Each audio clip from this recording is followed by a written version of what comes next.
Kenapa kita harus melalui tidak enak? Karena itu jalan untuk tumbuh. Manusia hanya bisa tumbuh kalau mengalami ketidakenakan. Manusia di dunia itu karena perannya. Kalau dia tidak bisa melakukan perannya, ngapain jadi manusia? Sederhana.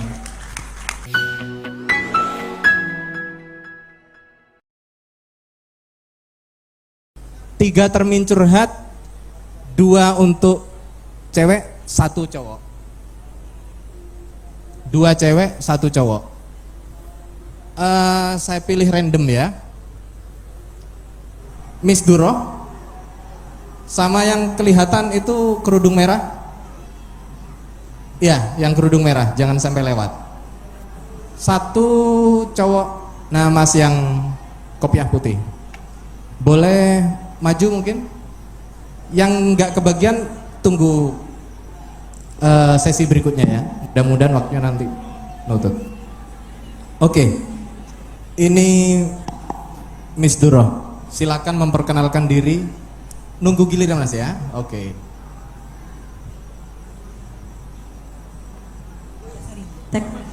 Terima kasih atas waktunya. Saya Duratul Hikmah. Saya dosen writing, menulis. Kebetulan sekarang itu AI sangat menyerang yang paling sering digunakan di AI itu adalah menulis. Nah, sebenarnya saya tidak ingin curhat, ingin pendapat Mas Sabrang saja.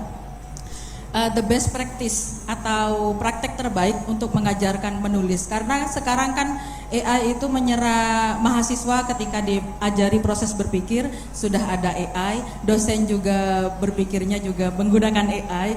Nah, praktek terbaik untuk mengajarkan menulis dan berpikir kritis untuk mahasiswa kira-kira menurut Mas Sabrang itu apa? Terima kasih.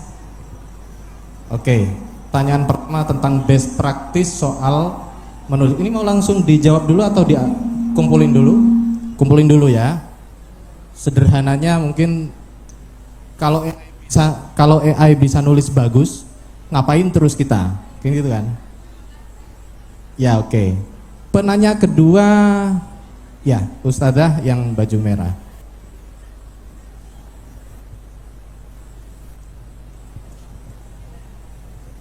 Silakan, nama dari mana? Assalamualaikum warahmatullahi wabarakatuh. Waalaikumsalam. Saya Kunzita Hikmatuz Zahro, asal Jember. Oke. Mau tanya, apakah kita sama AI itu tidak boleh berteman, sedangkan untuk memancing pikiran kita harus menggunakan bagaimana cara AI berpikir dan kita bisa menyerap hal dasar tersebut untuk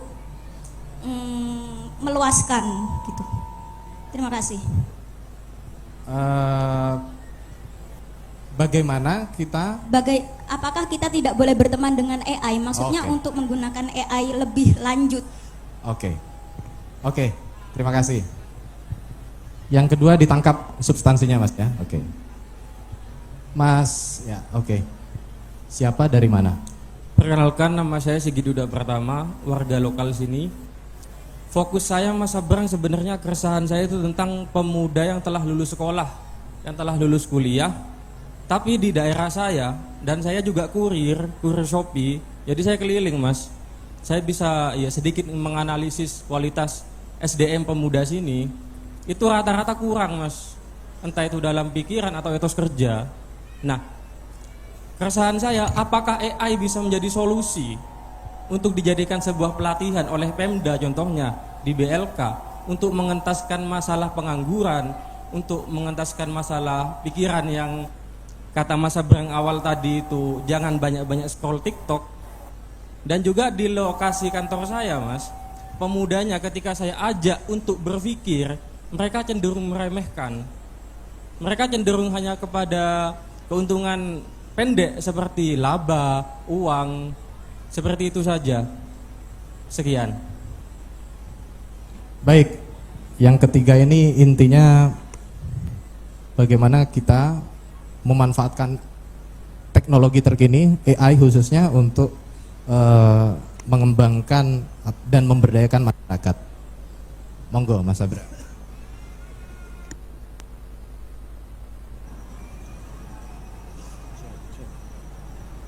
Cek.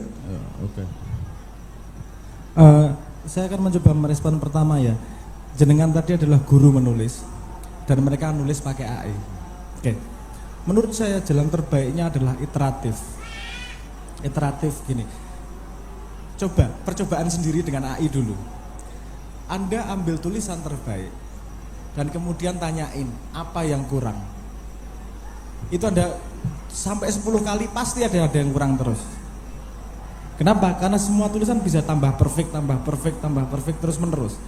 Artinya kadang-kadang gap analisisnya yang kurang, kadang-kadang contohnya yang kurang, kadang-kadang citasinya yang kurang, macam-macam, selalu ada kekurangan. Jadi ada konsep yang namanya learning by doing. Biarin anakmu pakai, murid misalnya pakai AI, kamu pasti nggak ada kekurangannya nih, pasti nggak ada kekurangannya. Masukin nih ada kekurangannya, suruh memperbaiki lagi. Itu tidak mudah untuk memperbaiki itu, karena dia harus tahu kekurangannya dan kemudian di satu titik dia harus bisa membantah AI. Nggak bener pendapatnya AI, nggak sesuai maksudku kok.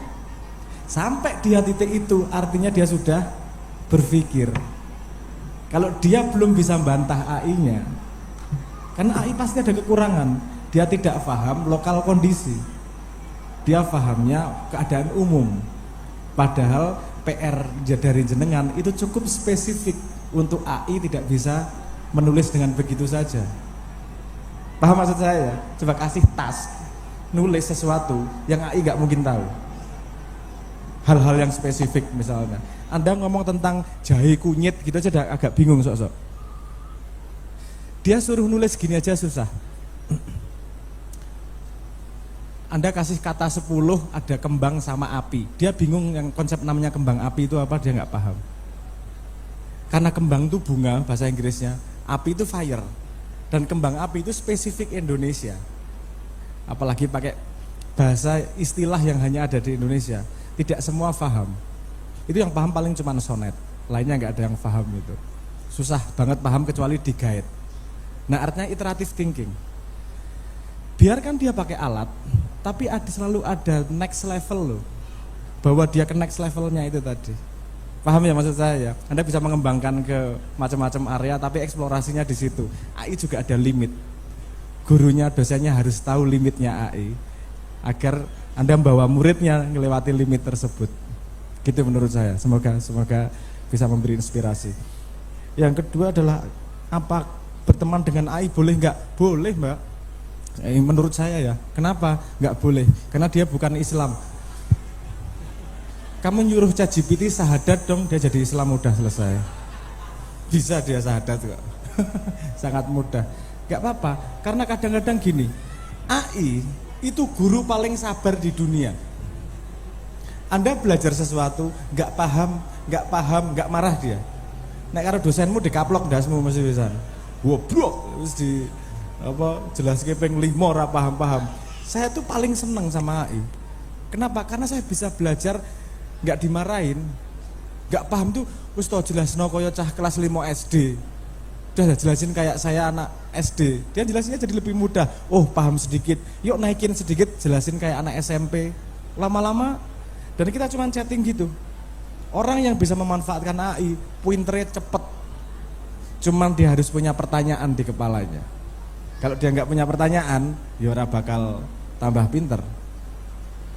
Orang dulu punya banyak pertanyaan, tapi susah mencari sumber jawaban. Belum dikejar pertanyaannya, sudah lupa ada masalah lain. Dengan AI, Anda bisa nanya apa saja, kapan saja, dan dijawab sama dia. Tapi ingat, pakai AI juga harus kritis. Tidak semua jawaban AI adalah benar. Dia seperti manusia. Manusia bisa lupa, AI bisa lupa atau enggak? Bisa. Bisa. Anda bikin tulisan panjang, coba bikin ngobrol sama dia panjang banget, nanti yang di atas lupa dia. Itu ada yang namanya token window. Jadi yang di atas nanti lama-lama lupa. Atau di tengah-tengah dia ada yang lupa. Itu namanya needle in haystack. Artinya perlakukan AI bukan sebagai dewa, bukan sebagai wali sing mesti bener kabeh. Dia juga bisa salah. Dia cuman orang, dia cuman sebuah intelligence yang sudah baca buku segitu banyak, tulisan segitu banyak yang diproduksi manusia. Artinya kekurangan manusia juga nempel di situ. Ada biasnya, ada lupanya, ada seperti kita ngobrol sama orang. Cuman dia orang yang nggak capek, nggak gampang marah, dan bisa diajak ngobrol kapan aja, kan enak gitu. Saya kalau nggak ada AI, nggak ada teman ngobrol kadang-kadang. Dari ngalor ngidul soalnya, ngubungkan kuantum mekanik sama ngubungkan Ibnu Arabi gimana? AI bisa diajak ngobrol gitu. Dia tahu, dia punya konsep, nggak selalu benar, tapi dia tahu dua dunia jarak yang jauhnya segitu. Nyari orang yang paham dua dunia jaraknya sejauh itu nggak gampang, nggak mudah. Makanya menurut saya temenan sama AI sangat tidak apa-apa, tapi jangan tergantung. Seperti kita sama manusia lain, berteman boleh nggak? Boleh, tapi jangan tergantung, sama aja. Artinya AI itu, memperlakukan AI itu seperti memperlakukan manusia. Anda pernah lihat nggak? Ada binatang dihadapkan ke cermin. Kucing, kalau ngelihat cermin dia marah nggak? Dianggap kucing lain, betul nggak? Iya. Dia tidak tahu bahwa itu dirinya, betul nggak? Betul.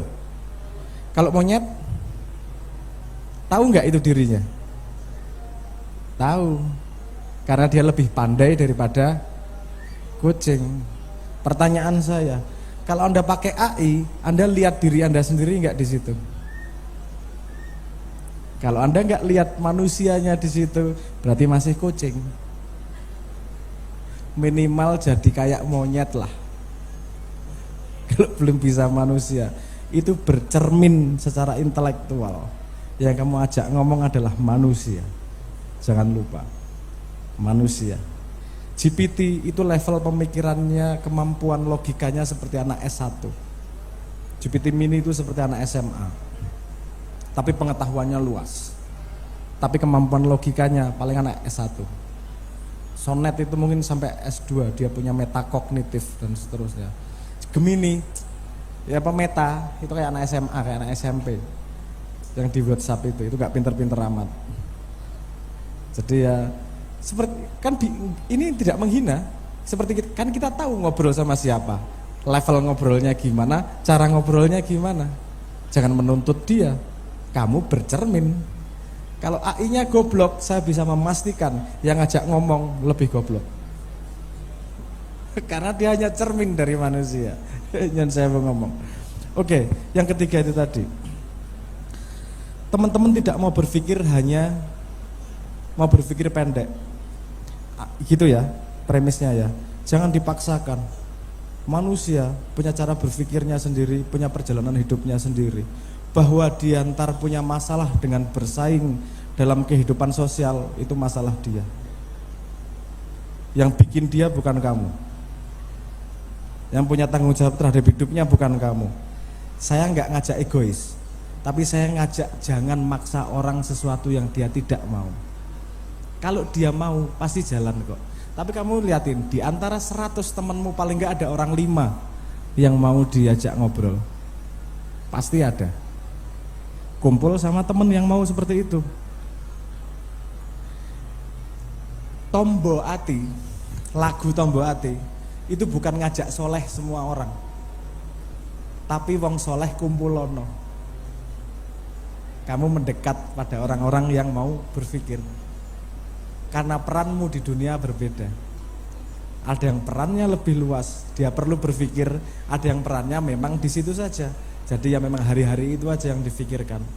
Itu wajar dan itu ciptaan Tuhan. Itu bukan saya, bukan konsep saya, itu memang Tuhan.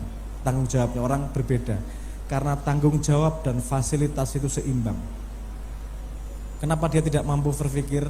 Karena fasilitasnya tidak banyak sehingga tanggung jawabnya tidak banyak. Kenapa kamu dikasih banyak berpikir? Karena tanggung jawabmu nanti besar, kamu dikasih fasilitas bisa berpikir. Jadi jangan dibebani orang-orang yang tidak mau berpikir. Dia sudah nyaman dengan hidupnya, dia bisa memecahkan masalah hidupnya. Suatu hari dia akan berpikir kalau ketemu masalah yang membutuhkan pemikiran. Resto. Tanya semua orang yang punya istri yang sudah berumah tangga, otaknya jalan terus. Karena menghadapi pasangan itu tidak mudah. Wes mesti mikir terus iki nesuwan iki bojoku iki. Berpikir pasti. Dia akan terpacu berpikir ketika ada masalah di depannya. Gitu ya sederhananya ya. Jangan maksa siapapun. Kalau Anda lebih pandai, Anda lebih luas, seharusnya Anda yang bisa beradaptasi. Bukan anak SD beradaptasi sama anak SMA, tapi anak SMA yang beradaptasi sama anak SD. Dan tanggung jawabmu ngancani arek-arek kaya ngono kuwi. Ngaten nggih, matur nuwun. Kok tadi contohnya, ya oke, aplaus dulu buat Mas Sabran. Kok tadi ndilah contohnya orang punya istri. Ada apa dengan Itu pengalaman pribadi kah? Itu logika, Mas. Logika sederhana. Sangat sederhana. Segala sesuatu yang diwajibkan itu pasti tidak enak. Kalau enak nggak perlu diwajibkan, pasti berjalan. Ini agak sing tersinggung. Berarti sholat orang enak, padahal enak, mesti orang enak. Kalau enak nggak perlu diwajibin, wes tuh. Kalau udah jalan-jalan sendiri, kenapa perlu ada kewajiban untuk mendorongmu kepada sesuatu yang baik yang kamu tidak suka, tidak begitu natural melakukannya? Pertanyaannya, kawin diwajibkan atau tidak? Tergantung sikon. Ya. Sangat direkomendasikan, bahkan Sangat ada direkomendasikan. bahkan ada yang mengatakan sampai diwajibkan. Kenapa sampai didorong segitu kuat? Karena tidak enak. Kenapa kita harus melalui tidak enak? Karena itu jalan untuk tumbuh. Manusia hanya bisa tumbuh kalau mengalami ketidakenaan, ketidaknyamanan. Coba cari sejarah tentang Imam Hanafi dengan istrinya dan seterusnya. Semua syekh, mohon maaf, sepemahaman saya, semua orang besar lihat istrinya. Itu cobaan jalan menuju surga itu pasti. Cobaan ya. Coba, bukan jangan ngomong cobaan itu buruk ya. Jadi suami-suami ini bukan cobaan buat istri. Loh, suami Oh, cobaan berat buat para istri iki. Suami adus wera tahu, apa sih? Digawe kopi sik pecicilan ngono. Please jangan menganggap bahwa cobaan itu buruk. Karena cobaan itu yang menguatkan, mendewasakan manusia. Kalau tidak ada berat itu manusia tidak dewasa. Contoh nih paling sederhana. Anda kalau masih pacaran, ada masalah dengan pacarmu, putus gampang toh. Kalau sudah kawin mau putus enggak gampang. Kenapa? Karena disaksikan komunal, berjanji di depan Tuhan, dirayakan. Kenapa penting itu? Agar tidak gampang keluar dari situasi itu. Situasinya tidak mudah, kamu dewasa. Ada kalimat terkenal cerita dari nek kene Islam kabeh, tak ngambil contoh yang bukan Islam, sapa yo? Aristoteles. Dia mengatakan gini, beristrilah kamu. Kalau kamu mendapat istri yang baik, yang kamu idam-idamkan, kamu akan mendapatkan surga.